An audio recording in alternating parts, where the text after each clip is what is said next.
All interviews begin before you get to the subject. And the first place every interview should start is what information you're looking for. Interviews, if you will, are a Google search of a person.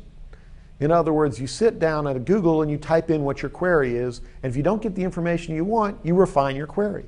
So when I go into an interview, whether it's a random individual, a corroborating person, a co-conspirator, or even the accused, I have to know what information I'm seeking, and I have to be willing to modify my questions until I get the answers I'm looking for. We don't have the ability to force cooperation.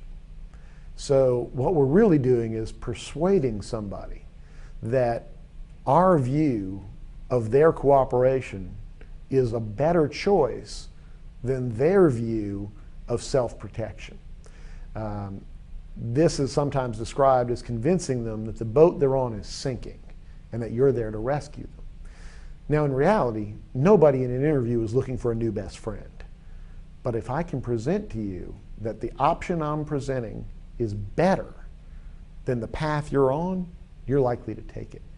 If I treat you with respect, if I am empathetic to your situation, if I recognize your humanity, I am more likely to be successful. If I am dismissive, derogatory, or condescending, I'm less likely to be successful.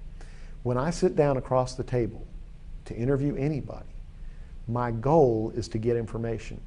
I use the tools I have, language, tone, body language, to elicit their cooperation. Sometimes that means pounding the table and being harsh, but most of the time it means recognizing what elements they will reply best to and using those.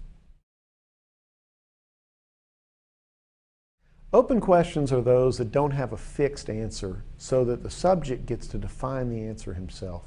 And they're vital because you don't know the answer to an open question fully. In other words, if you were to ask a subject, when did you begin stealing from the company? You might know it began in October, but he might begin in August. So by asking an open question, you give them a chance to provide you information you didn't already know. A closed question is designed to stop them from rambling. It's designed to stop them from exploring an area. So if they start speculating about what happened at a meeting, you can then go, were you at the meeting? Which is a yes-no question and ties them to a position.